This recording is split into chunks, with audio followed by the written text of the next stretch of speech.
రాష్ట్ర విభజన తర్వాత ఉద్యోగస్తులు అందరూ కూడా ఎంతో ఆందోళన చెందారు, కొత్త పరిస్థితులు ఎలా ఎదుర్కోవాలి అని.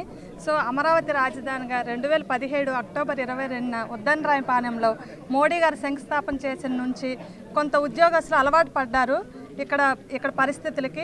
ఇంతలోనే మళ్ళీ 3 రాజధానులు అనేసరికి అందరూ కూడా ఆందోళనకు గురయ్యారు.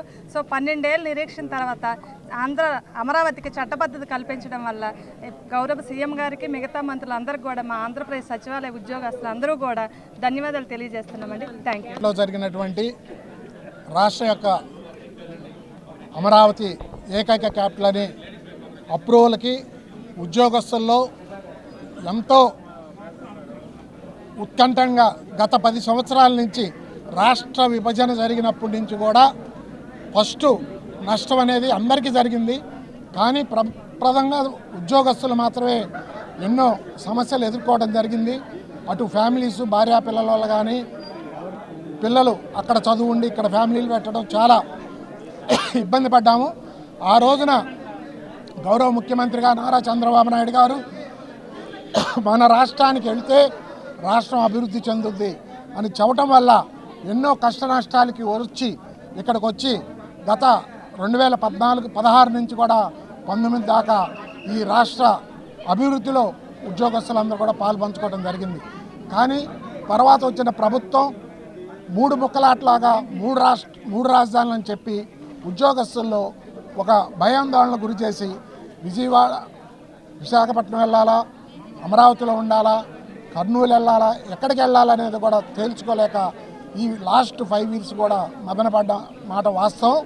అలాంటిది మళ్ళీ లాస్ట్ 2 ఇయర్స్ బ్యాక్ వచ్చిన గవర్నమెంటు అమరావతి ప్రజా రాజధాని, ఏకైక రాజధానిగా నిర్ణయం తీసుకొని మొన్న 28వ తేదీ అసెంబ్లీలో తీర్మానం చేసి ఆ తీర్మానాన్ని ఈరోజు పార్లమెంటు ఉభయ సభలు కూడా ఆమోదించినందుకు మా సచివాలయ ఉద్యోగస్తులందరి తరఫున కూడా కేంద్ర ప్రభుత్వానికి, రాష్ట్ర ప్రభుత్వానికి ధన్యవాదాలు తెలుపుకుంటున్నాము.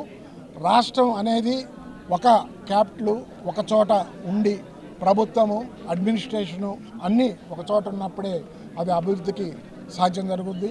ప్రపంచంలో కూడా ఎక్కడ కూడా 2 రాజధానులు చరిత్ర లేదు. వాతావరణ పరిస్థితులను బట్టి 1-2 సార్లు ఎక్కడన్నా టెంపరీగా మాత్రమే ఉన్నది తప్పితే పర్మనెంట్గా రాజధానులు అనేది లేదు. ఆ విధంగా మనకి ఈరోజు అమరావతిని ఏకైక రాజధానిగా ప్రకటించిన ఉద్యోగస్తులందరిలో కూడా చాలా సంతోషాలతో ఆనందంగా అనిపిస్తున్నారు. జై అమరావతి. అమరావతిని ఏకైక రాజధానిగా, ఆంధ్రప్రదేశ్ రాష్ట్ర రాజధానిగా ఆమోదం తెలపటం రాష్ట్ర తెలుగు ప్రజలందరికీ కూడా, ప్రపంచవ్యాప్తంగా ఉన్న తెలుగు ప్రజలందరికీ కూడా చాలా ఆనందదాయకంగా ఉంది. మన ఒక మనిషి దేహానికి గుండెకాయ ఎలాంటిదో ఒక రాష్ట్రానికి రాజధాని అంత అవసరం.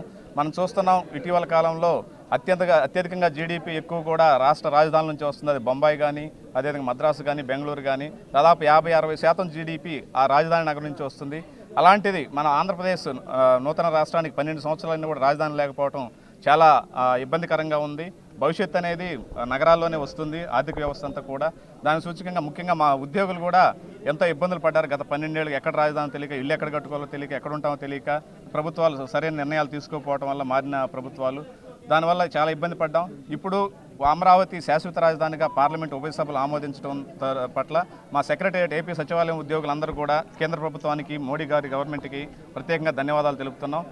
ఈ దిశగా ఇది నా ఒక ఉద్యోగులకే కాదు, రాష్ట్రంలో ప్రజలందరికీ కూడా భవిష్యత్తులో ఇది ఒక అవకాశాలు కానీ, ఉద్యోగాలు గనిగా ఉపయోగపడుతుందని, అందరికీ ఒక భవిష్యత్తు ఐకాన్గా ఉంటుందని చెప్పేసి ఈ నగరం భావిస్తూ అందరికీ పేరు పేరున ధన్యవాదాలు తెలియజేసుకుంటున్నాను. నమస్కారం అండి. ఈరోజు ఆంధ్రప్రదేశ్ రాజధానిగా అమరావతి చట్టబద్ధంగా ఎన్నికైనందుకు, 2 సభల్లో ఆ బిల్లు పాస్ అయినందుకు కృషి చేసిన మోడీ గారికి, దాని దిశగా ప్రయత్నించిన, ఎంతో కష్టపడి దాన్ని ఒక చట్టంగా రూపంగా తీసుకురావడానికి ఆ బిల్లును ప్రవేశపెట్టిన మన మాన్యవర్యులు, మన ముఖ్యమంత్రి, అలాగే డిప్యూటీ ముఖ్యమంత్రి గారికి మా ఆంధ్రప్రదేశ్ సచివాలయ మహిళా సంఘం తరఫున మేము ఎంతో ధన్యవాదాలు తెలియజేస్తున్నామండి. ఆంధ్రప్రదేశ్ ప్రజల ఆత్మగౌరవానికి దక్కిన గొప్ప వరంగా మేము ఇది భావిస్తున్నాము. జై హో అమరావతి.